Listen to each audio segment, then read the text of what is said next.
الرحمن الرحیم الحمد للہ رب العالمین والصلاة والسلام علی سید الانبیاء والمرسلین محمد وعلی آلہ وصحبہ اجمعین اما بعد فقد قال اللہ تبارک وتعالی فی القرآن المجید والفرقان الحمید فاعوذ باللہ من الشیطان الرجیم بسم اللہ الرحمن الرحیم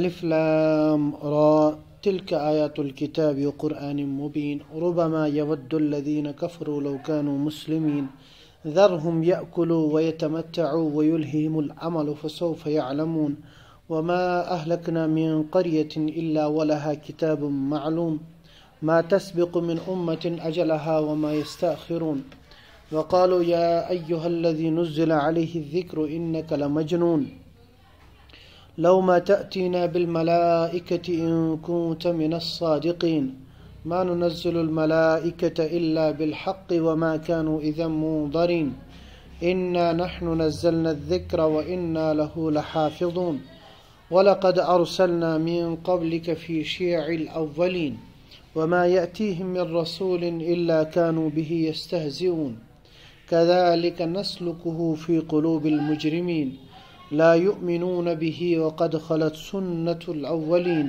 ولو فتحنا عليهم بابا من السماء فظلوا فيه يعرجون لقالوا إنما سكرت أبصارنا بل نحن قوم مسحورون صدق الله مولانا العظيم وصدق رسوله النبي الكريم ونحن على ذلك لمن الشاهدين والشاكرين والحمد لله رب العالمين. محترم سامعین کرام،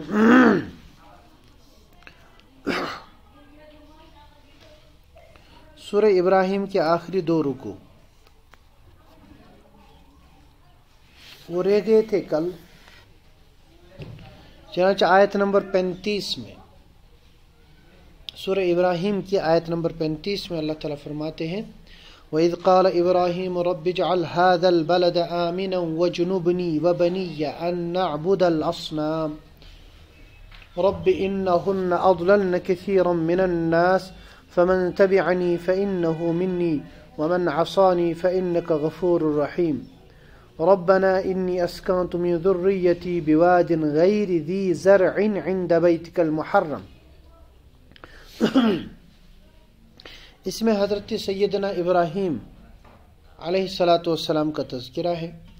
حضرت ابراہیم عراق کے رہنے والے تھے، وہاں سے ہجرت کر کے ملک شام چلے گئے اللہ تعالیٰ کے حکم سے، انی ذاہب الی ربی سیہدین. اور پھر ملک شام سے اللہ تعالیٰ نے حکم دیا کہ اپنی اہلیہ ہاجرہ اور اپنے بیٹے اسماعیل جو نوزائیدہ ابھی پیدا ہوئے تھے ان کو لے کر وادی غیر ذی زرع، یعنی ایسی وادی جو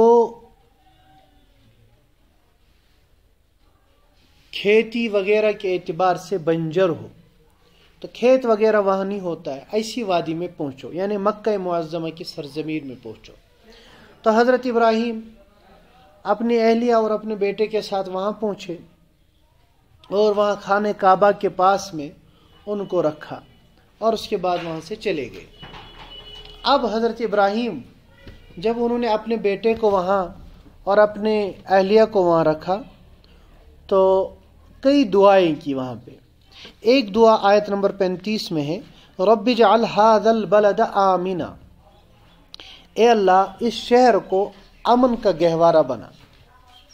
تو اسی لیے مکہ یہ اللہ تعالیٰ نے اس کو ہمیشہ سے امن میں رکھا ہے اور انشاءاللہ ہمیشہ امن میں بھی رہے گا، اور جو بندہ وہاں داخل ہو جائے وہ مامون بھی ہوتا ہے. اسی طرح سے ایک دعا انہوں نے کی ربنا انی اسکنت من ذریتی بواد غیر ذی زرع عند بیتک المحرم، اے اللہ میں نے اپنی ذریت کو، اپنے بچوں کو اس بنجر علاقے کے اندر بسایا ہے، اور مقصد تھا ربنا لیقیموا الصلاۃ، اے اللہ یہ اس لیے تاکہ یہ نماز قائم کریں، تاکہ یہ نماز قائم کرے. اس سے پتہ چلا کہ انسان کو ایسی جگہ بستی اختیار کرنی چاہیے جہاں پہ مسجد شریف آلریڈی ہو. یا انسان جب بھی کہیں جائے رہنے کے لیے تو اسے اللہ کا گھر پہلے بنانا چاہیے، اس کے بعد اپنا گھر۔ تیسری چیز یہ بھی معلوم ہوئی کہ جب بھی انسان دعا کرے تو اپنی ذریت کے لیے بھی دعا کرے، اور اپنی ذریت یا اپنے بچوں کے لیے جو دعا کرے وہ دین کی دعا پہلے کرے، اس کے بعد پھر باقی چیزیں مانگے۔ تو حضرت ابراہیم کہتے ہیں ربنا، یعنی اے اللہ میں نے اس لیے ان کو بسایا لیقیموا الصلاۃ، تاکہ یہ نماز کو قائم کریں۔ اور اس کے بعد ایک اور دعا کی، فجعل افئدۃ من الناس تہوی الیہم، اے اللہ یہ خانہ کعبہ اور یہ مکہ معظمہ اس کو ایسی بستی بنا کہ لوگوں کے دل اس کی طرف کھینچتے آئے، یعنی اس کو ایک میگنیٹک طاقت عطا فرما کہ لوگ کھینچتے چلے آئے۔ چنانچہ آپ دیکھتے ہیں ہر زمانے میں، ہر وقت، ہر دن لوگ پوری دنیا سے سفر کر کر کے خانہ کعبہ اور مکہ معظمہ جاتے ہیں۔ اور کا ورزقہم من الثمرات، اور اس کے علاوہ ان کو پھل عطا فرما۔ بعض علماء نے اس کا ترجمہ کیا ہے کہ ان کو ہر چیز کا خلاصہ عطا فرما، یعنی پیور چیزیں ان کو عطا فرما، ہر چیز کا مغز ان کو عطا فرما۔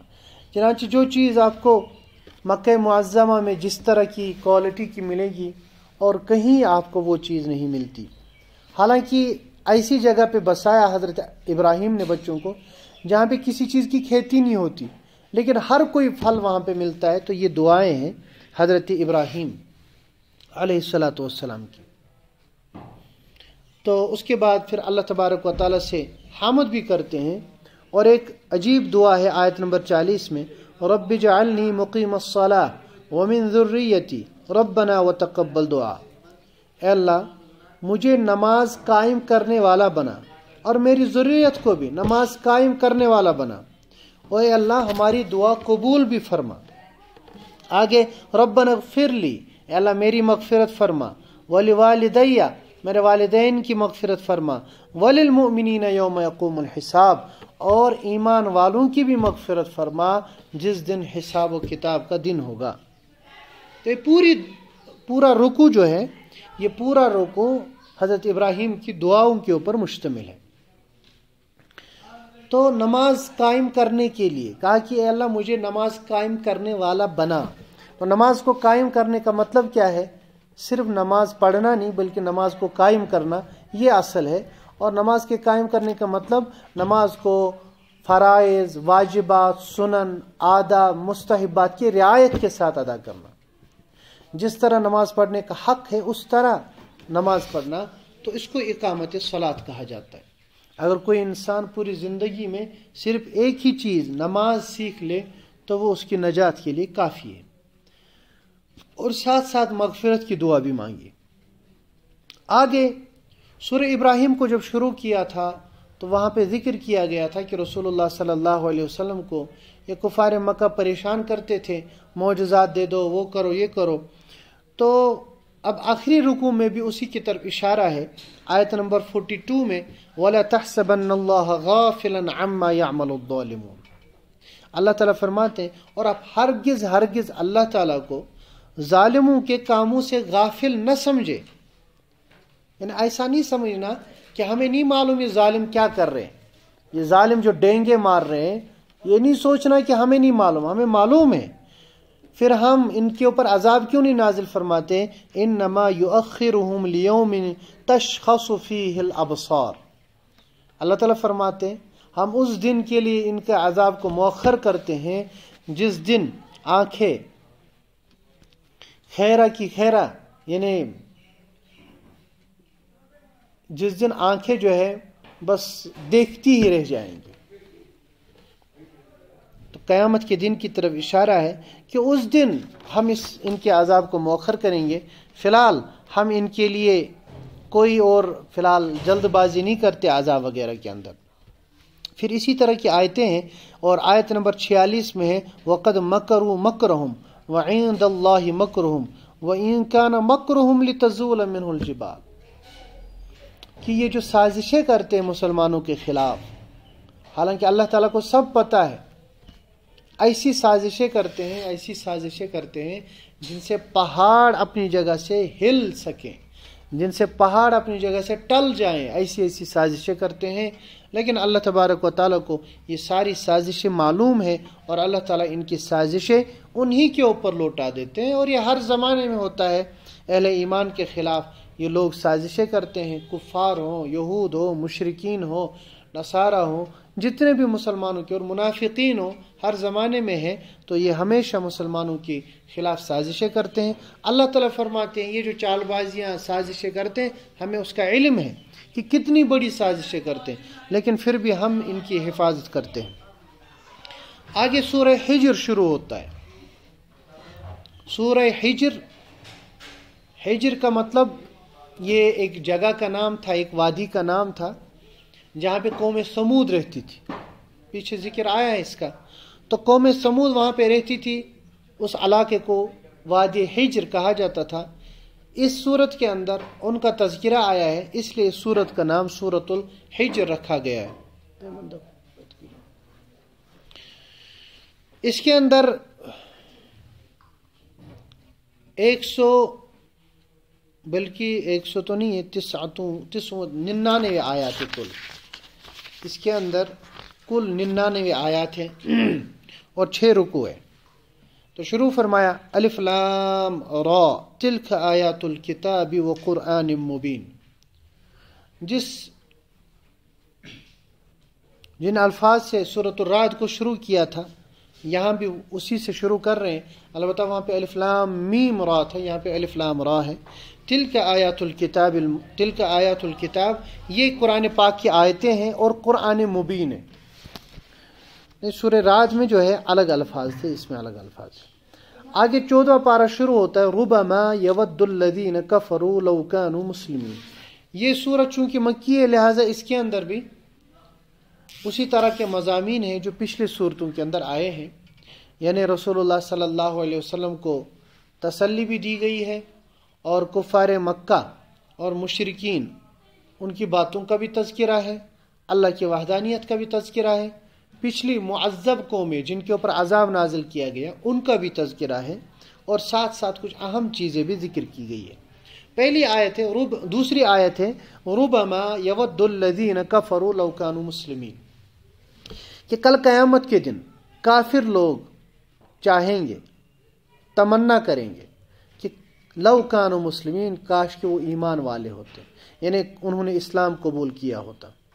تو آج آپ کو یہ پریشان کر رہے، تنگ کر رہے، تو آپ اس طرف نہ دیکھیں، آپ یہ دیکھیں کہ کل قیامت کے دن جو ہمیشہ رہنے والی زندگی ہے، اس دن یہ تمنا کریں گے کہ کاش ہم مسلمان ہوتے۔ اور یہ رسول اللہ صلی اللہ علیہ وسلم کو طعنہ دیتے تھے۔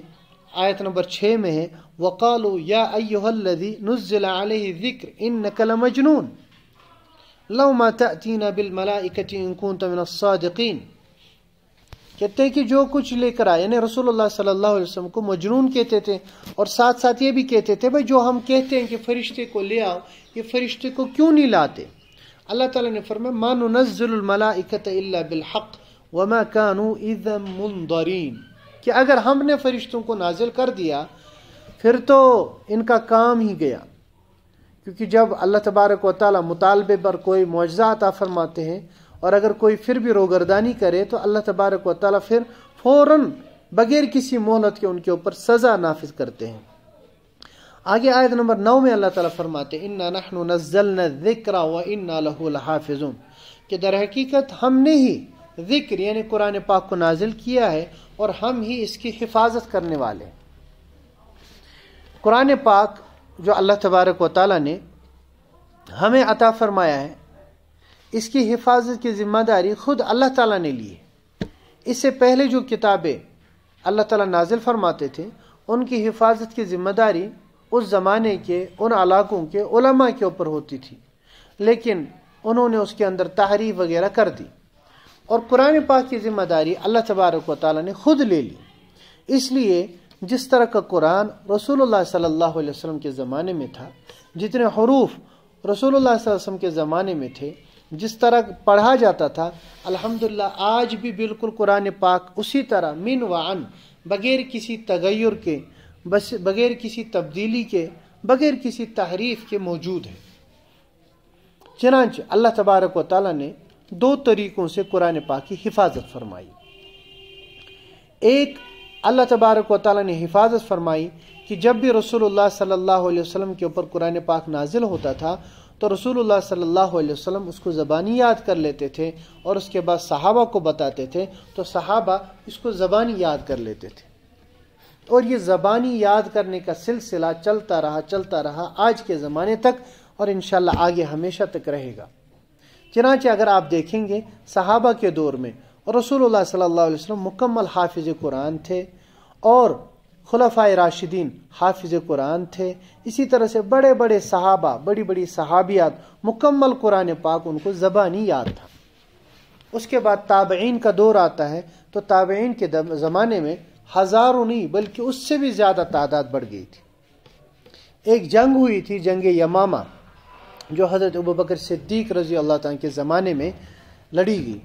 صرف اس جنگ کے اندر بعض روایتوں کے مطابق 12,000 اور بعض روایتوں کے مطابق 700 حفاظ کرام شہید کر دیے گئے. تو اس کا مطلب یہ ہے کہ اتنے زیادہ حفاظ اس زمانے میں بھی ہوا کرتے تھے. اس کے بعد تابعین کے بعد تبع تابعین کا دور آتا ہے. اس کے بعد آج تک آپ دیکھیں گے ہر زمانے میں لاکھوں نہیں بلکہ کروڑوں حفاظ کرام ہوتے. ہر زمانے میں کروڑوں کی تعداد میں لوگ قرآن پاک زبانی یاد کیے ہوئے. اور عجیب بات ہے، مکہ معظمہ کے اندر پڑھنے والا وہ بھی وہی قرآن پاک پڑھتا ہے، اسی طریقے سے پڑھتا ہے جس طرح یہاں کشمیر میں بیٹھنے والا بچہ قرآن پاک پڑھتا ہے. اور اسی طرح امریکہ میں بیٹھنے والا بندہ قرآن پاک پڑھتا ہے اور وہی قرآن پڑھتا ہے. اور ادھر سائبیریا اور رشیا اور اسی طرح سے اس کے ادھر لوگ جو رہنے والے، ادھر سے افریقہ، اور افریقہ میں بھی اندر کے علاقے، وہاں پہ بچے جو پڑھنے والے ہیں وہ وہی قرآن پڑھتے ہیں اور اسی طرح پڑھتے ہیں جس طرح رسول اللہ صلی اللہ علیہ وسلم پہ نازل ہوا. تو اس کو ہم کہتے ہیں جمع فی الصدر، کہ اللہ تبارک و تعالیٰ نے سینوں کے اندر اس قرآن پاک کو محفوظ فرمایا. اور دوسری چیز، اللہ تبارک و تعالیٰ نے لکھنے کے ذریعے سے بھی اس کی حفاظت فرمائی.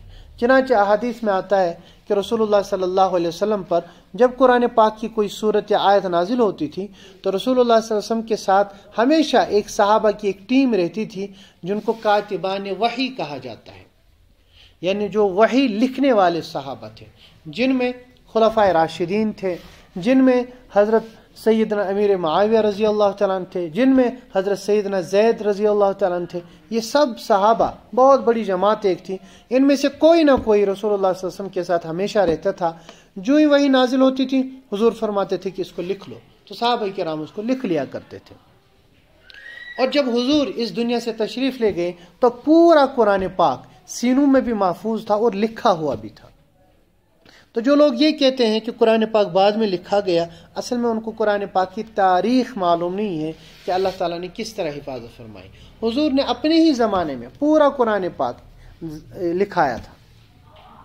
اس کے بعد رسول اللہ صلی اللہ علیہ وسلم کے بعد حضرت ابوبکر صدیق رضی اللہ تعالیٰ کے زمانے میں جب جنگ یمامہ میں حفاظ شہید ہو گئے، پھر حضرت عمر رضی اللہ تعالیٰ کی توجہ دلانے سے حضرت ابوبکر صدیق رضی اللہ تعالیٰ نے یہ جو حضور نے لکھا تھا اور الگ الگ صحابہ کے پاس جمع تھا، اس تمام کو جمع کر کے ایک جگہ کر دیا، ایک ہی جگہ کر دیا. اور آپ کو تعجب ہو گیا، بخاری شریف کی روایت ہے کہ حضرت ابوبکر صدیق رضی اللہ تعالیٰ نے شرط لگائی کہ بھائی دیکھو، جس کے پاس بھی قرآن پاک کا جو بھی حصہ ہے وہ لائے گا اور 2 گواہ ساتھ میں لائے گا اس بات پر کہ یہ رسول اللہ صلی اللہ علیہ وسلم نے لکھایا ہے.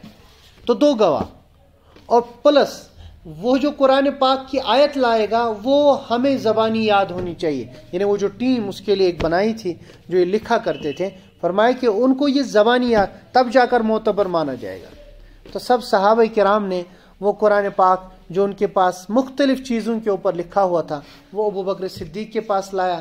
انہوں نے حضرت عمر اور حضرت زید اور ایک پوری کمیٹی تھی ان کے حوالے کر دیا اور انہوں نے اس کو ایک ہی جگہ میں جمع کر دیا.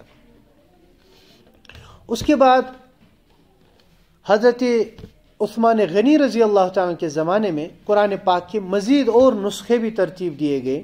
اور پھر جو دنیا کے اس وقت عالم اسلام کے بڑے بڑے شہر تھے، مثال کے طور پر مکہ معظمہ تھا، مدینہ منورہ تھا، بحرین تھا، کوفہ تھا، بصرہ تھا، بغداد تھا، تو ان بڑے بڑے جو یعنی اسلام کے جو ہے بڑے بڑے یعنی مسلمانوں کے شہر تھے، وہاں پہ ایک ایک نسخہ بھیج دیا گیا.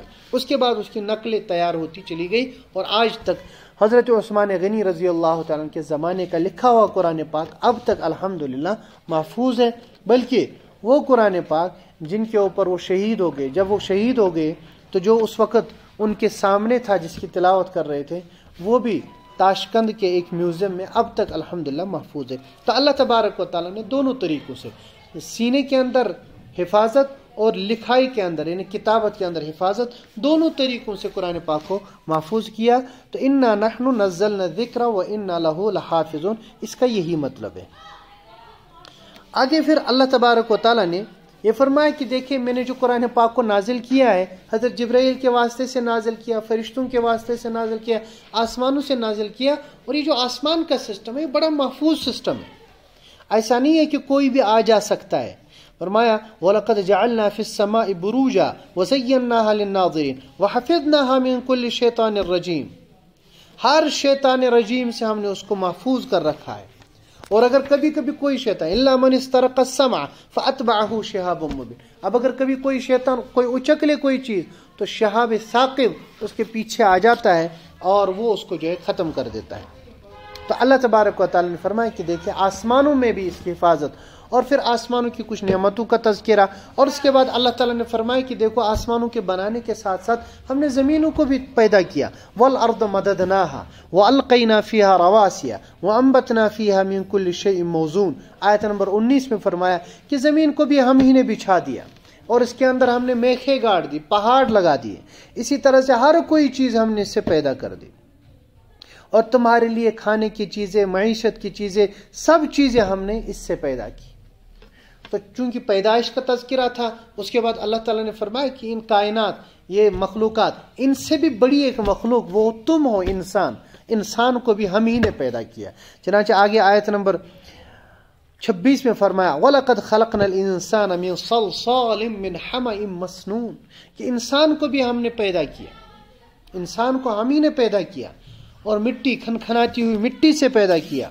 اور انسان سے پہلے جنات کو ہم نے پیدا کیا. وَالْجَانَّ خَلَقْنَاهُ مِن قَبْلُ مِن نَارِ السَّمُومِ، اور اس سے پہلے ہی یعنی انسان سے پہلے ہم نے انسان سے پہلے جنات کو پیدا کیا. اور اس کے بعد پھر حضرت آدم علیہ السلام کی تخلیق کا جب واقعہ آ گیا تو اس کے ساتھ فوراً ابلیس اور حضرت آدم کا جو واقعہ سجدے کا تھا اس کو ذکر کیا گیا. کیوں یہ جو بار بار دہرایا جاتا ہے کہ شیطان ابلیس یہ تمہارا ازلی دشمن ہے، اس نے تمہارے جد امجد حضرت آدم کو بہکانے کی کوشش کی ہے، تو یہ تمہیں کہاں کیسے چھوڑ سکتا ہے. تو لہٰذا اس کا بھی لمبا تذکرہ کیا. اور پھر اللہ تبارک و تعالیٰ نے اس کے بعد جب شیطان نے یہ کہا کہ میں لوگوں کو بہکاؤں گا، لوگوں کو جو ہے ورغلاؤں گا اور ان کو راہ راست سے ہٹاؤں گا، تو اللہ تعالیٰ نے فرمایا وَإِنَّ جَهَنَّمَ لَمَوْعِدُهُمْ أَجْمَعِينَ، تو جو بھی تیرے ساتھ آئیں گے، جن کو بھی تو بہکائے گا، ان سب کو جہنم کے اندر داخل کر دیا جائے گا، ان کا ٹھکانہ جہنم ہوگا. آگے اللہ تعالیٰ فرماتے ہیں لہا سبعۃ ابواب، اور اس کے 6 دروازے ہیں، 7 دروازے ہیں، یعنی جو جہنم میں اس کے 7 دروازے ہیں، بلکہ 7 طبقے بھی ہیں، یعنی 7 درجے ہیں. پہلے ایک درجہ، پھر نیچے، پھر نیچے، پھر نیچے، پھر 7واں. پہلا جو درجہ ہوگا جو مسلمانوں میں سے گنہگار قسم کے لوگ ہیں جن کو وقتی طور پر اللہ تبارک و تعالیٰ پاک کرنے کے لیے جہنم میں ڈالیں گے، تو پہلا طبقہ ہوگا، اس کا نام جہنم ہوگا. اس کے بعد جو دوسرا طبقہ ہوگا، اس دوسرے طبقے میں جو ہے نصارہ کو ڈالا جائے گا. تیسرا جو طبقہ ہوگا اس میں یہود کو ڈالا جائے گا. چوتھے میں مجوس کو، صابیوں کو ڈالا جائے گا، اور 5ویں میں مجوس کو ڈالا جائے گا، 6 میں مشرکین کو، اور 7ویں میں منافقین کو ڈالا جائے گا. جیسے پیچھے آیا تھا ان المنافقین فی الدرک الاسفل من النار. تو اللہ تعالیٰ فرماتے کہ دیکھو یہ 7 طبقے، 7 دروازے، یہ ہم نے تم تیرے اور تیری ذریت اور تیرے متبعین کے لیے تیار کر رکھے ہیں. اور ساتھ ساتھ اللہ تعالیٰ فرماتے ہیں اور جو میری اتباع کریں گے ان کو کیا ملے گا؟ ان المتقین فی جنات وعیون، جو تقوی شعار، تقوی پرہیزگار، متقی پرہیزگار لوگ ہوں گے، وہ جنات کے اندر، باغوں کے اندر اور نہروں کے اندر ہوں گے، ادخلوها بسلام آمنین۔ اور اللہ تعالیٰ فرماتے ہیں سلامتی کے ساتھ ان کو داخل کیا جائے گا، بلکہ پیچھے آپ نے پڑھا فرشتے بھی ان کو سلام کریں گے۔ اور اس کے علاوہ جو دلوں کے اندر تھوڑی بہت قدورت ہوتی ہے آپس میں، مسلمانوں کو بھی ہوتی ہے، ہر کسی کو ہوتی ہے، تو وہ ساری قدورتیں جنت میں داخل ہونے سے پہلے ہی اللہ تعالیٰ ان کے دلوں سے جو ہے نکال دیں گے۔ اس کے بعد حضرت ابراہیم علیہ السلام کا تذکرہ فرمایا، اور فرمایا، اور بلکہ آیت اس سے آیت نمبر 49 میں فرمایا نبی عبادی انی انا الغفور الرحیم۔ اللہ کے نبی صلی اللہ علیہ وسلم کو ارشاد ہے میرے بندوں کو بتلا دیجئے کہ میں پروردگار، میں بخشنے والا ہوں، رحم کرنے والا ہوں۔ یعنی اگر کوئی راہ راست سے بھٹک گیا تو اب اس کا مطلب یہ نہیں ہے کہ وہ کنفرم جہنمی ہے، بلکہ اس کے لیے میں ہمیشہ بخشش کے لیے تیار ہوں، اس کے اوپر ہمیشہ میں رحم کرنے کے لیے تیار ہوں، اس لیے میرے بندوں کو آپ بتلا دیجئے۔ اور ساتھ میں یہ بھی بتلا دیجئے کہ میرا عذاب بھی بڑا سخت ہے، اگر تم واپس نہیں آئے، اگر تم نے روگردانی ختم نہیں کی تو میرا عذاب بھی بڑا سخت ہے۔ اور ساتھ ساتھ فرمایا وَنَبِّئْهُمْ عَنْ ضَيْفِ ابراہیم، حضرت ابراہیم کے مہمانوں کا بھی تذکرہ ان کے پاس کیجئے۔ حضرت ابراہیم کا تذکرہ پیچھے بھی آ چکا ہے، ان کے پاس مہمان آ گئے تھے، اور وہ مہمان جو تھے فرشتے تھے۔ جب انہوں نے سلام کیا اور سلام کرنے کے بعد جب داخل ہو گئے، اس کے بعد انہوں نے کہا اِنَّا نُبَشِّرُكَ بِغُلَامٍ عَلِيمٍ، ہم آپ کو بشارت دیتے ہیں ایک بچے کی جو علم رکھنے والا ہوگا، جو عالم بچہ ہوگا۔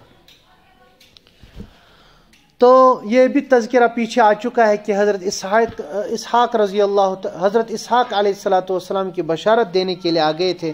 اور پھر حضرت ابراہیم نے واپس فرمایا ابشرتمونی علی ام مسنی الکبر فبم تبشرون، کہ میں تو بوڑھا ہو چکا ہوں، پھر کون سی بشارت تم ہمیں سناتے ہو؟ تو فرشتوں نے کہا بشرناک بالحق، ہم سچ حق بشارت آپ کو سناتے، فلا تکن من القانطین، اب نا امیدوں میں سے نہ ہو جاؤ۔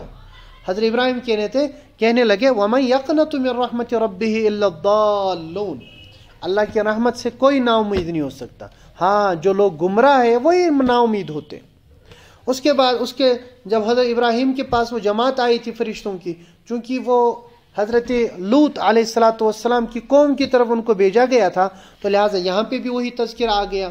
وہ کہنے لگے انا ارسلنا الی قوم مجرمین، کیا ہمیں مجرم لوگوں کی طرف بھیجا گیا ہے، آل لوط کی طرف، الا آل لوط، ہاں لیکن جو آل لوط ہوگا یعنی حضرت لوط علیہ السلام کی جو اہل و عیال ہوں گے، جو ان کے گھر، ان کی طرف نہیں، انا لمنجوہم اجمعین، ہم ان سب کو بچا لیں گے سوائے ان کی بیوی کے۔ تو پھر وہ تذکرہ ہے کہ وہ حضرت لوط کے پاس گئے اور پھر ان کی قوم کے اوپر عذاب کی بارش ہو گئی، اور اس کے بعد اللہ تعالیٰ فرماتے ہیں اس کے ساتھ ساتھ وَلَقَدْ كَذَّبَ أَصْحَابُ الْحِجْرِ الْمُرْسَلِينَ، آیت نمبر 80 میں، کہ ہجر والوں نے، یہ ہجر جہاں پہ قوم سمود رہا کرتے تھے، تو فرمایا کہ انہوں نے بھی پیغمبروں کو جھٹلایا، کیونکہ ایک پیغمبر کا جھٹلانا پوری پیغمبر کی جماعت کا جھٹلانا ہے۔ جس نے رسول اللہ صلی اللہ علیہ وسلم کی تکذیب کی گویا کہ تمام پیغمبروں کی تکذیب کی، کیونکہ یہ سارے پیغمبر اللہ تعالیٰ کی ہی طرف سے ہیں، تو ان سب نے جو ہے جھٹلایا، تو اللہ تعالیٰ نے پھر ان کے اوپر بھی عذاب نازل فرمایا۔ اور آگے اللہ تعالیٰ فرماتے ہیں آیت نمبر 87 میں، چونکہ یہ تذکرے پیچھے آ چکے اس لیے میں مختصر کر رہا ہوں، وَلَقَدْ آتَيْنَاكَ سَبْعًا مِّنَ الْمَثَانِي وَالْقُرْآنَ الْعَظِيمِ، اور تحقیق کہ ہم نے آپ کو عطا فرمائی ہے 7 آیتیں جن کو بار بار پڑھا جاتا ہے، اور قرآن عظیم، سورہ فاتحہ کی طرف اشارہ ہے۔ قرآن پاک کی سورہ فاتحہ 7 آیتیں ہیں، اس میں فرمایا یہ ایسی آیتیں جو بار بار پڑھی جاتی ہیں اور قرآن عظیم ہے۔ اور سورہ فاتحہ کو قرآن عظیم بھی کہا جاتا ہے اس وجہ سے کیونکہ پورے قرآن پاک کا خلاصہ وہ ہے۔ آگے فرمایا جس کو میں قرآن پاک کی نعمت عطا کروں اسے پھر اسی کے اوپر کنسنٹریٹ کرنا چاہیے، اسے دنیا کی رنگینیوں کی طرف نہیں دیکھنا چاہیے۔ فرمایا لا تمدن عینیک الی ما متعنا به ازواجا منهم ولا تحزن علیہم واخفض جناحک للمؤمنین، کہ جن لوگوں کو ہم نے دنیاوی ریل پیل دی ہے، جن لوگوں کو ہم نے دنیاوی مال و متاع دیا ہے، تمہیں ان کی طرف اپنی نگاہیں نہیں پھیرنی چاہیے۔ اور آگے پھر اللہ تبارک و تعالیٰ نے قرآن پاک کا مزید تذکرہ فرمایا ہے، اور اس کے ساتھ ساتھ آیت ایک فرمائی فاصدع بما تؤمر واعرض عن المشرکین، آیت نمبر 94 میں۔ اس کا خلاصہ یہ ہے کہ رسول اللہ صلی اللہ علیہ وسلم جب شروع میں اللہ کے نبی صلی اللہ علیہ وسلم پر وحی نازل ہوئی تو چھپ چھپا کر حضور پاک صلی اللہ علیہ وسلم دعوت کا کام کیا کرتے تھے، لوگوں کو اسلام کی طرف بلاتے تھے، اور اس کے بعد دار ارقم میں رہا کرتے تھے، جو مکہ معظمہ میں ایک گھر تھا ایک صحابی کا، حضرت ارقم بن الارقم رضی اللہ تعالیٰ عنہ کا، ان کے گھر کو دار ارقم کہا جاتا ہے، جو پہلا مدرسہ ہے دین اسلام کا۔ وہاں رسول اللہ صلی اللہ علیہ وسلم تبلیغ کیا کرتے تھے، وہیں پہ پڑھاتے تھے صحابہ کو۔ اس کے بعد پھر آہستہ ایک حکم نازل ہوا کہ آپ اب اپنی قوم کو، اپنے خاندان والوں کو ڈرائیے، وَأَنذِرْ عَشِيرَتَكَ الْأَقْرَبِينَ۔ تو پھر رسول اللہ صلی اللہ علیہ وسلم کوہ صفا پہ چڑھے تھے اور سب کو بلایا تھا، آپ کو یاد ہوگا وہ، جس میں پھر ابو لہب بھی آیا تھا، اور ابو لہب نے وہیں پہ کہا تھا تُبًّا لَكَ أَلِهَذَا جَمَعْتَنَا، کہ رسول اللہ صلی اللہ علیہ وسلم کو بد دعا دینے لگا، کیا اسی لیے آپ نے جمع کیا تھا؟ تو پھر تبت یدا ابی لہب وہ نازل ہوئی، انشاءاللہ اس کا آگے تذکرہ آئے گا۔ اس کے بعد تیسرے نمبر پہ رسول اللہ صلی اللہ علیہ وسلم پر یہ آیت نازل ہوتی ہے فاصدع بما تؤمر واعرض عن المشرکین، کہ جو آپ کو حکم دیا جاتا ہے علی الاعلان، اب اس کا اعلان کیجیے، اب اعلانیہ طور پر آپ دعوت کا کام کریں، اعلانیہ طور پر اسلام کی تبلیغ کریں اور مشرکین سے اعراض کریں۔ آگے فرمائے انا کفیناک المستہزئین، آپ کی طرف سے ہم کافی ہوں گے جو آپ کا مذاق اڑانے والے لوگ ہیں، جو آپ کا استہزاء کرنے والے لوگ ہیں، اب آپ کی طرف سے ہم ان کے لیے کافی ہے۔ تو یہ تیسرا اعلان تھا کہ رسول اللہ صلی اللہ علیہ وسلم نے پہلے تبلیغ شروع کی چھپ کے، پھر خاندان والوں میں، اس کے بعد پھر علی الاعلان۔ تو اسی آیت کریمہ آگے آخری آیت نمبر 99 میں وَاعْبُدْ رَبَّكَ حَتَّى يَأْتِيَكَ الْيَقِينُ، کہ آپ اپنے رب کی عبادت کیجئے یہاں تک کہ یقین آ جائے، یہاں تک کہ آپ کے پاس موت آ جائے، یعنی موت تک آپ عبادت کرتے رہیں۔ اب دیکھیں اس میں اشارہ ہے اور عبرت ہے ان لوگوں کے لیے جو لوگ یہ سوچتے ہیں کہ ہمارے لیے نمازیں معاف ہو گئی، ہمارے لیے دین کی شریعت معاف ہو گئی۔ رسول اللہ صلی اللہ علیہ وسلم جو شریعت کے بانی ہیں، جنہوں نے شریعت لائی، جنہوں نے دین اسلام ہمیں عطا فرمایا، ان کو حکم ہے کہ موت تک آپ سے عبادت ساکت نہیں ہو سکتی، موت تک آپ کو عبادت کرنی ہے۔ تو جب رسول اللہ صلی اللہ علیہ وسلم کو موت تک عبادت کرنی ہے تو باقی دنیا کا کوئی بھی بابا، کوئی بھی پیر، کوئی انسان کیسے دعویٰ کر سکتا ہے کہ مجھ سے نماز ساقط ہے، اور کوئی کیسے انسان دعویٰ کر سکتا ہے کہ میرے لیے نماز اور باقی جو ہے عبادات وہ معاف ہے۔ تو یہ جو آیت نمبر 99 ہے اس میں جو ہے اس کی طرف اشارہ ہے۔ آگے سورۃ النحل شروع ہوتی ہے۔ سورۃ النحل یہ بھی مکی صورت ہے، اور اس صورت کے اندر 128 آیتیں ہیں اور 16 رکوع ہے۔ سورۃ النحل، نحل شہد کی مکھی کو کہا جاتا ہے۔ مکھیاں بہت ساری ہیں، ان میں ایک مکھی شہد کی مکھی ہے، اس کا تذکرہ اس صورت میں آیا ہے، اور اللہ تبارک و تعالیٰ نے اپنی نعمتوں کے طور پر، ایک بڑی نعمت کے طور پر اس کا تذکرہ کیا ہے، تو اسی نام سے سورت کا نام بھی سورۃ النحل رکھا گیا۔ بعض روایت سے پتہ چلتا ہے اس سورت کا دوسرا نام سورۃ النعم ہے، نعمتن کی جمع نعم آتی ہے۔ اس میں اللہ تبارک و تعالیٰ نے بہت ساری نعمتوں کا تذکرہ فرمایا، تو اس لیے بہت ساری نعمتیں اس میں آ گئی، اس لیے سورۃ النعم بھی اس کو کہا جاتا ہے۔ بسم اللہ الرحمن الرحیم۔ پہلی آیت ہے اتا امر اللہ فلا تستعجلوا سبحانہ وتعالی عما یشرکون ينزل الملائكة بالروح من أمره على من يشاء من عباده أن أنذروا أنه لا إله إلا أنا فاتقون۔ اللہ تعالیٰ نے اس سورۃ النحل کو شروع فرمایا کہ دیکھو اللہ تعالیٰ کا حکم آنے والا ہے، قیامت آنے والی ہے، فلا تستعجلوا، تم جلدی نہ مچاؤ۔ عرب والے کہتے تھے کہ بھائی جلدی لے آؤ عذاب، جلدی لے آؤ یہ قیامت، تو اللہ تعالیٰ نے فرمایا آنے ہی والا ہے، تم جلدی نہ مچاؤ۔ سبحانہ وتعالی عما یشرکون، اللہ تبارک و تعالیٰ کی ذات پاک ہے، بلند و بالا ہے، برتر ہے ان سے جو یہ شریک ٹھہراتے اللہ تعالیٰ کے ساتھ۔ آگے پھر اللہ تبارک و تعالیٰ نے نعمتوں کا تذکرہ فرمایا۔ جو میں نے کہا کہ اس صورت کے اندر اکثر نعمتوں کا ذکر ہے. تو فرمایا خلق السماوات والارض بالحق، اللہ تعالیٰ نے حق سچ آسمانوں اور زمینوں کو پیدا فرمایا. تعالی عما یشرکون، یعنی تنہا اللہ تعالیٰ نے پیدا کیا، تو جن کو تم شریک ٹھہراتے ہو اللہ تعالیٰ ان سے بے نیاز ہے. آگے فرمایا اور ان کائنات کے اندر، آسمان و زمینوں کے اندر ایک بڑی مخلوق، سب سے عظیم مخلوق انسان ہے. آیت نمبر 4 میں فرمایا خلق الانسان من نطفہ فاذا هو خصیم مبین. اب دیکھو انسان کو بھی ہم نے پیدا کیا، اور کس سے پیدا کیا؟ نطفے سے پیدا کیا. آگے فرمایا انسان کے ساتھ ساتھ والانعام، چوپائیوں کو بھی ہم نے پیدا کیا، جانوروں کو ہم نے پیدا کیا. اور ان کو پیدا کیا کس کے لیے؟ خلقها لکم، ان کو تمہارے لیے پیدا کیا، ان کو تمہارے لیے پیدا کیا. تو یہاں پہ یہ بات یاد رکھنی ہے کہ اللہ تبارک و تعالیٰ نے جانوروں کو انسانوں کے واسطے پیدا کیا، تو مقدم انسان ہے، مقدم جانور نہیں ہے. تو آج کے زمانے میں لوگ جانوروں کے حقوق اور جانوروں کا اتنا خیال رکھتے ہیں جتنا انسانوں کا خیال نہیں رکھا جاتا. آج کے زمانے میں لوگ کتوں کا خیال رکھتے، کتوں کے حقوق ہے، لیکن انسانوں کے حقوق مٹا دیے گئے. حالانکہ اللہ تعالیٰ نے جتنی بھی مخلوقات بنائی ہے، جتنے جانور بنائے، جتنے چوپائے بنائے، انسانوں کے لیے بنائے. یہیں سے وہ اشکال بھی دور ہو گیا.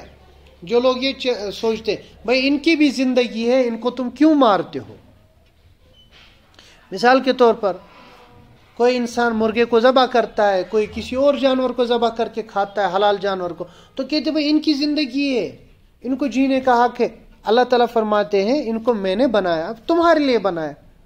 اب جب اللہ نے بنایا اور ہمارے لیے بنایا ہے، تو جب ہمیں ضرورت ہوگی، جب مرضی ہوگی، اس وقت ان کو ذبح کر کے کھا لیں گے، ان سے جو ہے اپنے فائدے اٹھائیں گے. ہاں البتہ اس کے ساتھ ساتھ ان کے بھی احکام ہیں، ان کے بھی حقوق ہے. حضور پاک صلی اللہ علیہ وسلم نے اس کی طرف بھی توجہ دلائی ہے. چنانچہ ایک حدیث میں آتا ہے رسول اللہ صلی اللہ علیہ وسلم نے فرمایا کہ جانور سے اتنا کام لے لو جتنا تم ان کو چارہ کھلاتے ہو. ایسا نہ ہو کہ تم کسی جانور کو چارہ ہی نہ کھلاؤ اور تم ان سے کام لے لو. بہت سارے احکامات بیان کیے گئے ہیں جانوروں کے حقوق کے تعلق سے. لیکن یہ جو جانور یہ انسان کے لیے بنایا گیا ہے، انسان جانوروں کے لیے پیدا نہیں کیا گیا. فرمایا جانور تمہارے لیے پیدا کیے گئے ہیں. لکم فیہا دفع ومنافع ومنہا تأکلون، ان سے تمہارے منافع وابستہ ہیں، ان سے تم کام لیتے ہو، بہت سارے کام آگے. وَلَكُمْ فِيهَا جَمَالٌ حِينَ تُرِيحُونَ وَحِينَ تَسْرَحُونَ وَتَحْمِلُ أَثْقَالَكُمْ إِلَى بَلَدٍ لَمْ تَكُونُوا بَالِغِيهِ إِلَّا بِشِقِّ الْأَنفُسِ إِنَّ رَبَّكُمْ لَرَءُوفٌ رَحِيمٌ وَالْخَيْلَ وَالْبِغَالَ وَالْحَمِيرَ لِتَرْكَبُوهَا وَزِينَةً وَيَخْلُقُ مَا لَا تَعْلَمُونَ. اللہ تعالیٰ فرماتے ہیں کہ دیکھو ان جانوروں کو پیدا کیا، ان سے تم گرمی کا سامان بھی پیدا کرتے ہو، اور ان سے تم اپنی آنکھیں بھی لبھاتے ہو. خوبصورت اتنے ہیں کہ تم ان کو دیکھ کے خوش بھی ہو جاتے ہو. اور جب تمہیں کبھی سامان ایک جگہ سے دوسری جگہ لادنا ہوتا ہے، انہی کے ذریعے سے تم لاتے ہو. اس کے بعد فرمایا تو یہ بھی نعمت ہے تمہارے لیے. آگے فرمایا آیت نمبر 10 میں هو الذی انزل من السماء ماء لکم منہ شراب ومنہ شجر فیہ تسیمون. وہی اللہ ہے جس نے آسمانوں سے بارش برسائی اور پھر اس سے تمہارے لیے پاک صاف مشروبات، پاک صاف پانی تمہارے لیے رکھا، اور اسی سے درختوں کو اگایا. اور پھر آگے ينبت لكم به الزرع والزيتون والنخيل والاعناب ومن كل الثمرات. آگے فرمایا کھیتیاں اللہ تعالیٰ نے اسی بارش سے اگائی اور زیتون اگارا. کھیتی وغیرہ درخت ان کا تذکرہ کیا، لیکن پھر 3 درختوں کا خاص طور پر تذکرہ کیا، 3 پھلوں کا خاص طور پر تذکرہ. فرمایا زیتون والنخیل، اور اسی طرح سے کھجور، والاعناب اور میوے، یہ 3 جو ہے یہ پھلوں کے سردار ہیں. زیتون اس میں بھی اللہ تعالیٰ نے شفا رکھی ہے، اور تقریباً 70 انبیاء کی دعائیں ہیں زیتون کے لیے. تو زیتون کا استعمال کرنا چاہیے. خاص طور پر اللہ تعالیٰ نے زیتون کی نعمت کا تذکرہ فرمایا، کھانے کے لیے بھی، لگانے کے لیے بھی، مالش کے لیے بھی. نخیل، کھجوریں، یہ بھی ایک خاص میوہ ہے جس کے اندر اللہ تبارک و تعالیٰ نے ایسی چیزیں، ایسی جو ہے غذائیت رکھی ہے جو باقی میووں کے اندر نہیں ہے. پریگننٹ وومن ہو، آپ آگے انشاءاللہ پڑھیں گے حضرت مریم کے تذکرے میں، ان کے لیے اللہ تبارک و تعالیٰ نے تر کھجور کا ایک درخت پیدا فرمایا، والعناب اور اس کے ساتھ ساتھ انگور، یہ بھی اللہ تبارک و تعالیٰ کی خاص نعمتوں میں سے۔ آگے فرمایا وَسَخَّرَ لَكُمُ اللَّيْلَ وَالنَّهَارَ وَالشَّمْسَ وَالْقَمَرَ وَالنُّجُومُ مُسَخَّرَاتٌ بِأَمْرِهِ، اور فرمایا اللہ تعالیٰ نے تمہارے رات، دن، سورج، چاند اور اسی طرح سے ستارے، یہ سارے کے سارے اللہ تعالیٰ نے تمہارے لیے مسخر کر دیے، یہ تمہارے تابع کر دیے۔ رسول اللہ صلی اللہ علیہ وسلم سے پہلے لوگ جو ہے ان مخلوقات سے ڈرتے تھے۔ کوئی گیا سمندر دیکھا، اے سمندر کے دیوتا میں تیری پناہ میں آتا ہوں۔ پہاڑ دیکھا، اے پہاڑ کے دیوتا میں تیری پناہ میں آتا ہوں۔ جنگل میں چلا گیا، اے جنگل کے دیوتا میں تیری پناہ میں آتا ہوں۔ اس طرح کا یہ اتنا ڈر تھا، یہ سوچتے تھے کہ بھئی یہ ہم سے بڑے ہیں۔ اللہ تعالیٰ نے فرمایا نہیں، تم مخلوقات میں سب سے عظیم، سب سے اشرف تمہیں میں نے بنایا ہے، ان مخلوقات کو تمہارے مسخر کر دیا، تابع کر دیا ہے۔ اب جب اللہ تعالیٰ نے یہ فرمایا کہ ان مخلوقات کو تمہارے تابع کر دیا، اب انسان نے سوچا ہاں جی تابع کیا ہے، اب اس کے اوپر غور و فکر ہونے لگا۔ چنانچہ آپ دیکھیں گے جتنی بھی انوینشنز ہوئی ہے، جتنی بھی بڑی بڑی جو ہے دریافتیں ہوئی ہیں، ڈسکوریز ہوئی ہے، جتنی بھی بڑی وہ سب اسلام کے بعد ہوئی ہے، اسلام سے پہلے نہیں ہوئی۔ کیوں؟ اسلام سے پہلے تو لوگ خود کو ان کے ماتحت سمجھتے تھے، لوگ خود کو ان سے کم تر سمجھتے تھے۔ اللہ تعالیٰ نے فرمایا نہ، ان کو میں نے تمہارے لیے پیدا کیا ہے، ان تمام بڑی مخلوقات کو تمہارے لیے مسخر کر دیا ہے۔ اور پھر آگے اللہ تعالیٰ نے اور بھی بہت ساری چیزوں کا تذکرہ فرمایا، وَمَا ذَرَأَ لَكُمْ فِي الْأَرْضِ مُخْتَلِفًا أَلْوَانُهُ، آگے فرمایا وَهُوَ الَّذِي سَخَّرَ الْبَحْرَ لِتَأْكُلُوا مِنْهُ لَحْمًا طَرِيًّا وَتَسْتَخْرِجُوا مِنْهُ حِلْيَةً تَلْبَسُونَهَا، سمندر جن سے تم ڈرا کرتے تھے، اور سمندر کے دیوتا آج بھی ہے، بہت سارے لوگ دنیا میں سمندر کے دیوتا میں تیری پناہ میں آتا ہوں۔ اللہ تعالیٰ فرماتے نہیں، هُوَ الَّذِي سَخَّرَ الْبَحْرَ، اللہ نے تمہارے لیے سمندر کو بھی مسخر کرا دیا ہے، سمندر بھی تمہارے تابع ہے۔ سمندر تابع کیا ہے؟ جو چاہو کر سکتے ہو۔ لِتَأْكُلُوا مِنْهُ لَحْمًا طَرِيًّا، تم اس سے نکال کے تازہ تازہ گوشت، مچھلیاں نکال کے کھاتے ہو۔ وَتَسْتَخْرِجُوا مِنْهُ حِلْيَةً تَلْبَسُونَ، زیورات نکالتے ہو، پھر ان کو استعمال کرتے ہو، ان کو پہنتے ہو۔ تو اللہ تعالیٰ نے اتنی بڑی مچھلیاں اور اتنے سمندری جانور انسان ہی کے لیے پیدا فرمائے، اور اسی طرح سے وہاں اللہ تعالیٰ نے موتی اور پتہ نہیں کیا کیا چیزیں اللہ تعالیٰ نے رکھی جو زیب و زینت کے کام آتی ہیں۔ تو اللہ تبارک و تعالیٰ نے یہ ساری تذکرہ بہت اور بھی آگے ذکر کیا، آخر میں فرمایا وَإِن تَعُدُّوا نِعْمَةَ اللَّهِ لَا تُحْصُوهَا، اگر تم اللہ کی نعمتوں کو شمار کرنا چاہو نہیں کر سکتے شمار۔ اللہ تعالیٰ کی نعمتوں کو اگر تم شمار کرنا چاہو نہیں شمار کر سکتے ہو، اس لیے جب شمار نہیں کر سکتے ہو اللہ تعالیٰ سے معافی مانگو۔ جو نعمتوں کے اوپر ہماری سستی کاہلی ہوتی ہے اور نعمتوں کی ناقدری ہوتی ہے، آگے اللہ تعالیٰ فرماتے ہیں ان اللہ لغفور الرحیم، بے شک اللہ تعالیٰ بخشنے والا، رحم کرنے والا ہے۔ پیچھے سبق میں آیا تھا کہ جب انسان اللہ کی نعمتوں پر شکر کرتا ہے، سب نعمتیں ان پر شکر کرتا ہے، تو اللہ تبارک و تعالیٰ اور مزید ان کے اوپر جو ہے انعامات فرماتے ہیں۔ آگے پھر اللہ تبارک و تعالیٰ نے کفار کا تذکرہ کیا ہے، اور ان کے جو اشکالات تھے جو وہ کیا کرتے تھے اس کا تذکرہ کیا ہے، پھر اس کے جوابات بھی واپس ذکر کیے ہیں۔ یہ پیچھے تقریباً اکثر چیزیں آ چکی ہیں۔ آگے آیت نمبر 41 میں 41 میں اللہ تعالیٰ فرماتے ہیں وَالَّذِينَ هَاجَرُوا فِي اللَّهِ مِن بَعْدِ مَا ظُلِمُوا لَنُبَوِّئَنَّهُمْ فِي الدُّنْيَا حَسَنَةً وَلَأَجْرُ الْآخِرَةِ أَكْبَرُ۔ پیچھے ہجرت کے بارے میں تذکرہ کیا تھا، تو ہجرت ہی کی ایک آیت ہے۔ اللہ تعالیٰ فرماتے ہیں جو اللہ کی راہ میں ہجرت کرتے ہیں جبکہ ان کے اوپر ظلم کیا گیا تھا، یعنی کسی انسان پر ظلم ہو جائے، کہیں کسی طبقے پر ظلم ہو جائے، پھر وہ وہاں سے ہجرت کر کے چلے جائیں، اللہ کے لیے چلے جائیں، اللہ تعالیٰ فرماتے ہیں لَنُبَوِّئَنَّهُمْ فِي الدُّنْيَا حَسَنَةً، تو دنیا کے اندر ہم ان کو ٹھکانہ بہترین دیتے ہیں، وَلَأَجْرُ الْآخِرَةِ أَكْبَرُ، اور آخرت کا اجر تو اس سے بھی بڑا ہے۔ اسی لیے آپ دیکھتے ہیں کہ جنہوں نے دین کے لیے ہجرت کی ہوگی، کبھی بھی ہجرت کی ہوگی، اللہ تبارک و تعالیٰ ان کا دین بھی سنوارتے ہیں، اور ان کی معیشت، ان کی اکانومی، وہ بھی اللہ تبارک و تعالیٰ سنوارتے ہیں۔ تو اس آیت کے اندر اس کی طرف اشارہ ہے۔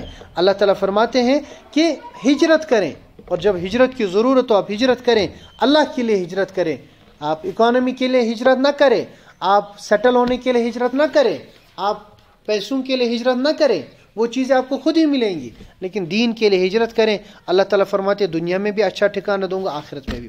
آیت نمبر 43 میں فرمایا وَمَا أَرْسَلْنَا مِن قَبْلِكَ إِلَّا رِجَالًا نُوحِي إِلَيْهِمْ فَاسْأَلُوا أَهْلَ الذِّكْرِ إِن كُنتُمْ لَا تَعْلَمُونَ. ایک عجیب چیز فرمائی کہ آپ سے پہلے جتنے پیغمبر ہم نے بھیجے، جتنے بھی رسول بھیجے، سب کے سب مرد تھے، ان کی طرف ہم نے وحی نازل فرمائی. آپ اہل علم سے پوچھو اگر تمہیں معلوم نہ ہو. فَاسْأَلُوا أَهْلَ الذِّكْرِ إِن كُنتُمْ لَا تَعْلَمُونَ. دو باتیں کہنی ہے. ایک بات یہ کہ پیغمبر ہمیشہ مرد ہوتا ہے، غیر مرد پیغمبر نہیں ہو سکتا. اللہ تبارک و تعالیٰ نے یہ جو پیغمبری کا عہدہ ہے یہ صرف مرد کو عطا فرمایا ہے، مرد کے علاوہ عورتوں کو یہ عطا نہیں فرمایا. البتہ عورتیں جو ہیں پیغمبروں کو جن سکتی ہیں. عورتیں جو ہیں یہ اللہ تعالیٰ نے اتنا کمال ان میں عطا فرمایا ہے کہ ان سے پیغمبر پیدا ہو سکتے ہیں، پیغمبروں کی تربیت یہ کر سکتی ہیں. چنانچہ آپ دیکھتے ہیں حضرت عیسیٰ علیہ السلام کی تربیت ان کی والدہ حضرت مریم نے کی. حضرت مریم سے وہ پیدا ہوئے. تو یہ اللہ تبارک و تعالیٰ نے مرد کے لیے مخصوص رکھا ہے. ایک بات. دوسری بات لیکن عورت کے لیے بھی کوئی میدان جو ہے یہ نہیں ہے. اللہ تبارک و تعالیٰ کے جو سب سے مقرب بندے ہوتے ہیں جن کو ہم صدیقین کہتے ہیں، جو پیغمبروں کے بعد سب سے اونچے درجے ہوتے ہیں، وہ اس درجے تک عورت پہنچ سکتی ہے. صالح بھی بن سکتی ہے، شہیدہ بھی بن سکتی ہے، اور صدیقیت کے درجے بھی پہنچ سکتی ہے.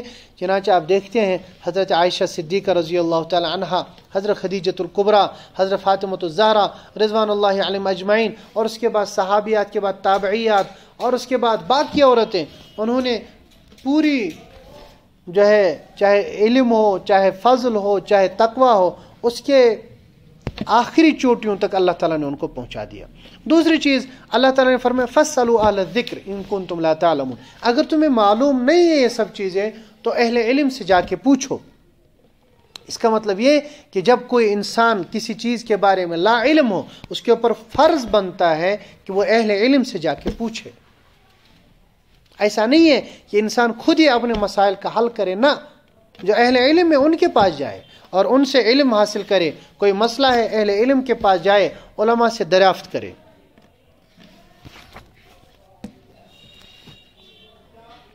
آگے اللہ تبارک و تعالیٰ نے آیت نمبر 67 میں پھر سے اور نعمتیں ذکر فرمائی ہیں اور نعمت شمار فرمائی ہے.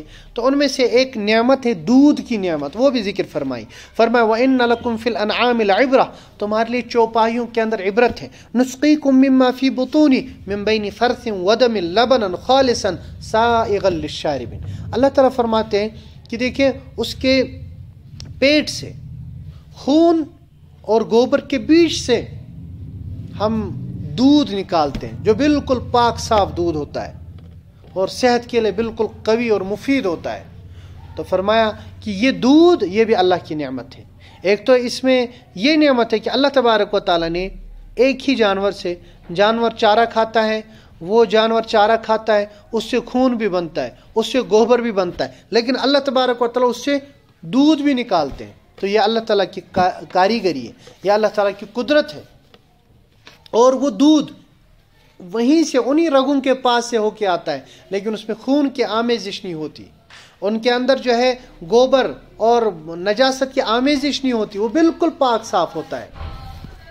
تو یہ دودھ کا تذکرہ فرمایا. اور اس کے بعد اور مزید اللہ تبارک و تعالیٰ نے پھلوں کا تذکرہ فرمایا، اور اس کے بعد شہد کی مکھی کا تذکرہ فرمایا.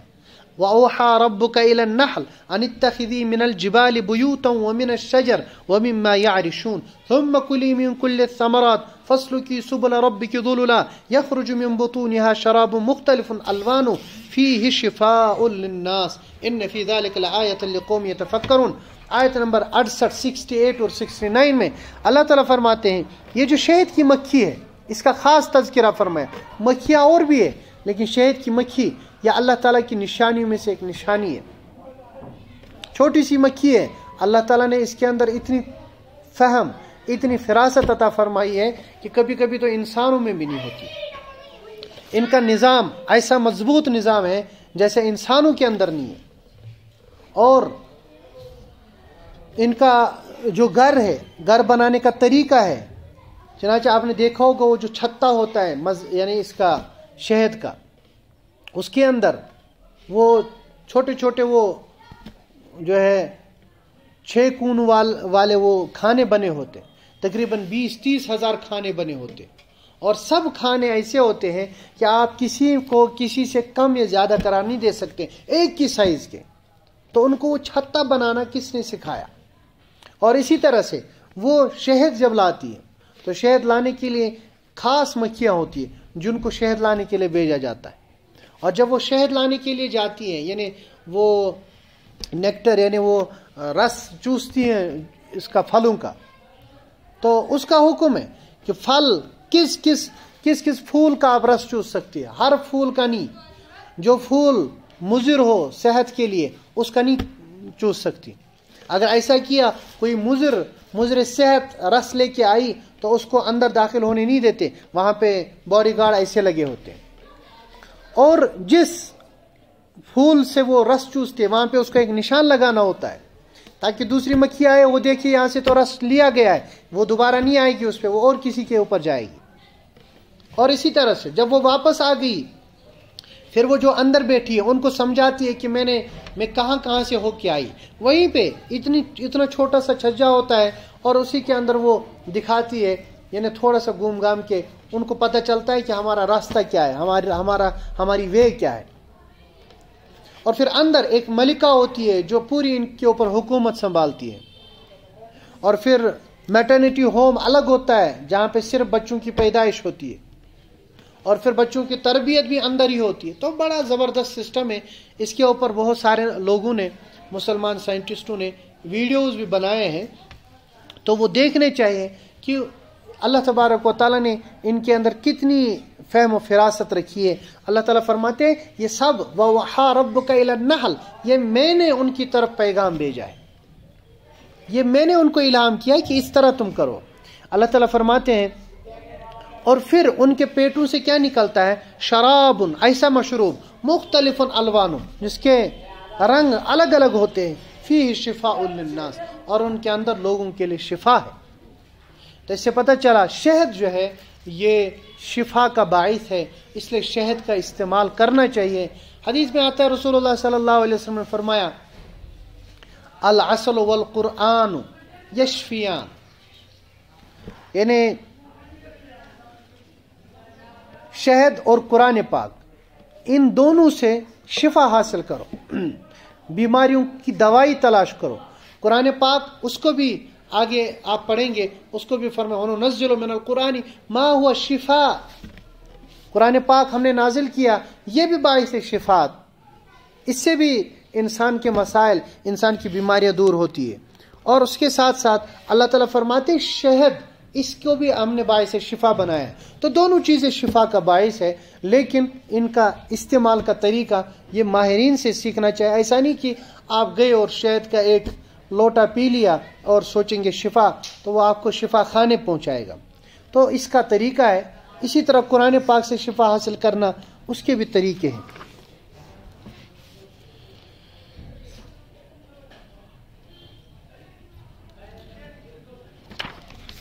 آگے اللہ تبارک و تعالیٰ نے آیت نمبر 90 میں، سورۃ النحل کی آیت نمبر 90 میں اس کو آیت عدل کہا جاتا ہے. ایک ایسی آیت جو حضرت عمر بن عبدالعزیز رحمۃ اللہ علیہ ان کے زمانے سے آج تک ہر خطیب خطبے کے اندر پڑھتا ہے. اور اللہ تبارک و تعالیٰ نے 3 چیزوں کا حکم اس میں فرمایا اور 3 چیزوں سے اس کے اندر منع فرمایا. ان اللہ یأمر بالعدل والإحسان وإيتاء ذي القربى وينهى عن الفحشاء والمنكر والبغي يعظكم لعلكم تذكرون. بے شک اللہ تبارک و تعالیٰ تمہیں عدل کا حکم فرماتے ہیں، احسان کا حکم فرماتے ہیں، اور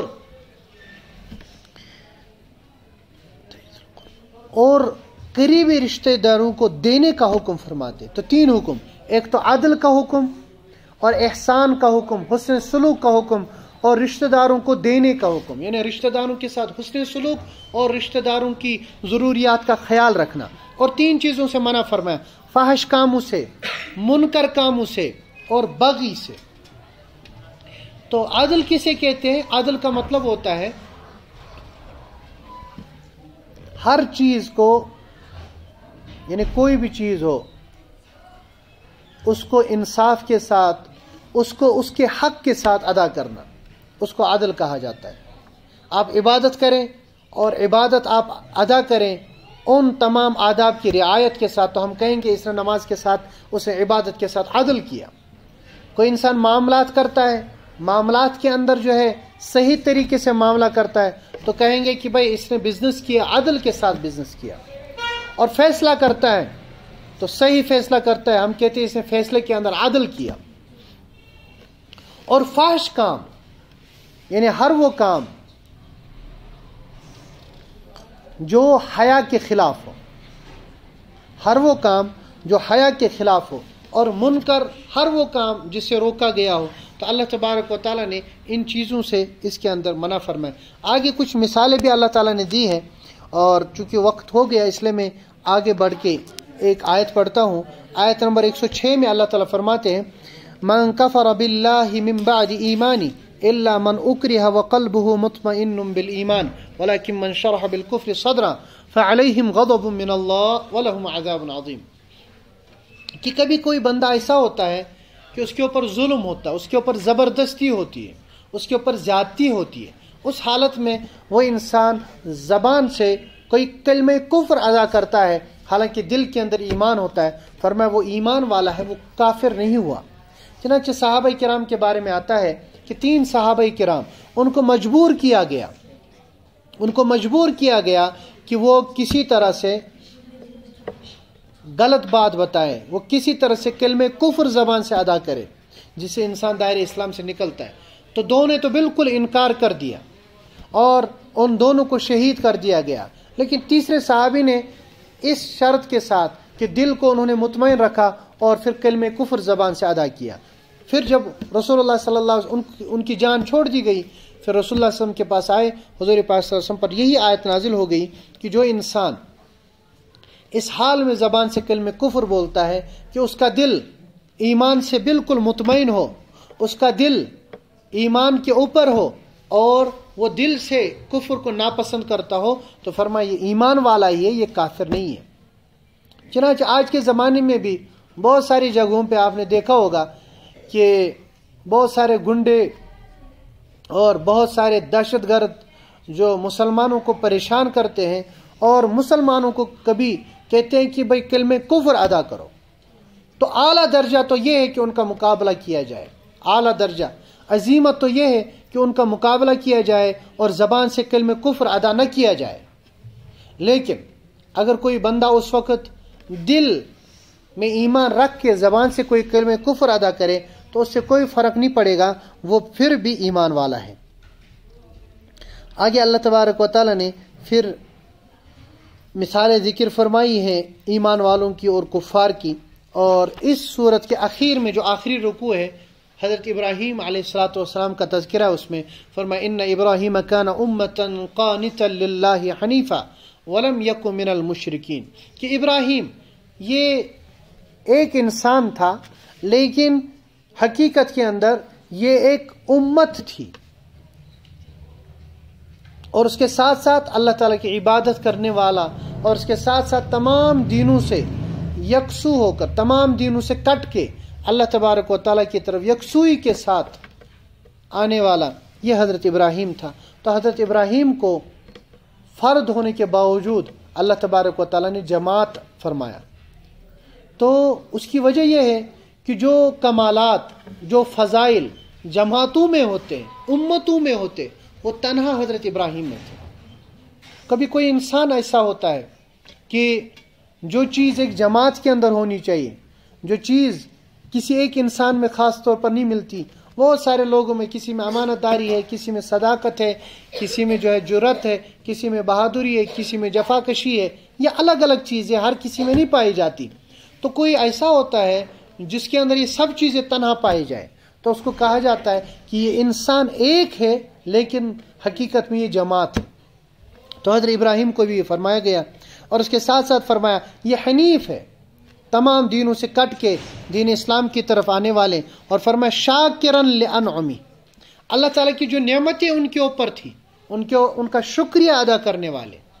آگے فرمایا اجتباہ وہداہ الی صراط، اللہ تعالیٰ نے ان کو چن لیا تھا، اللہ تعالیٰ نے ان کی رہنمائی فرمائی صراط مستقیم کی طرف۔ اور پھر آگے آیت نمبر 125 میں اللہ تبارک و تعالیٰ نے دعوت کا طریقہ کار بیان فرمایا ادعو الی سبیل ربک بالحکمہ والموعظۃ الحسنہ وجادلہم باللتی ہی احسن۔ فرمایا کہ جب تم کسی کو دعوت دو تو 3 اس کے طریقے ہیں یا 3 اس کے درجے ہیں۔ فرمایا ادعو الی سبیل ربک بالحکمہ، کہ حکمت کے ساتھ آپ اللہ تعالیٰ کے دین کی طرف دعوت دیجئے حکمت کے ساتھ، اور فرمایا والموعظۃ الحسنہ، اور بھلی بات کے ذریعے سے، اچھی باتیں کر کے، یعنی اس کو ہم کہتے ہیں فضائل سنا کے آپ لوگوں کو دین کی طرف لائیں۔ تو فضائل سنائیں کہ بھائی نماز پڑھو، نماز کے اندر اتنی فضیلت ہے، روزہ رکھو، روزے میں یہ فضیلت ہے، یہ کام کرو، اس میں یہ فضیلت ہے۔ تو فضائل بول بول کے آپ لوگوں کو دین کی طرف لے آؤ، اور نصیحت بھی کرو، اور اگر کبھی کبھی ضرورت پڑے تو ان کے ساتھ بحث و مباحثہ بھی کرو، ان کے ساتھ مناظرہ بھی کرو، لیکن فرمایا جادلہم باللتی ہی احسن، کہ احسن طریقے سے، عمدہ طریقے سے، یعنی دلائل کے ساتھ گفتگو کریں۔ ایسا نہیں کہ آپ گالم گلوچ کریں، ایسا نہیں کہ آپ کسی کی عزت کا خیال نہ رکھیں، عزتیں اچھالیں، نہیں، آپ کو حق ہے دلائل دینے کا، لیکن آپ دلائل سے بات کیجئے، دلائل کے علاوہ نہیں۔ اور یہ اللہ تبارک و تعالیٰ نے حضرت ابراہیم علیہ السلام کے تذکرے میں فرمایا، پیچھے اس کا ذکر ہو چکا کہ انہوں نے اپنے والد کو سمجھایا، پہلے سمجھایا کہ میں تمہاری طرف اللہ کی طرف سے پیغمبر ہوں، اور پھر فرمایا کہ جو تم یہ کرتے ہو بالکل برا کرتے ہو، پھر کچھ مثالیں بھی دے دی، اور اس کے بعد جب نہیں مانا تو پھر جب نمرود کے پاس گئے تو نمرود کو بھی سمجھایا، اس کے بعد ان کے ساتھ مناظرہ بھی کیا۔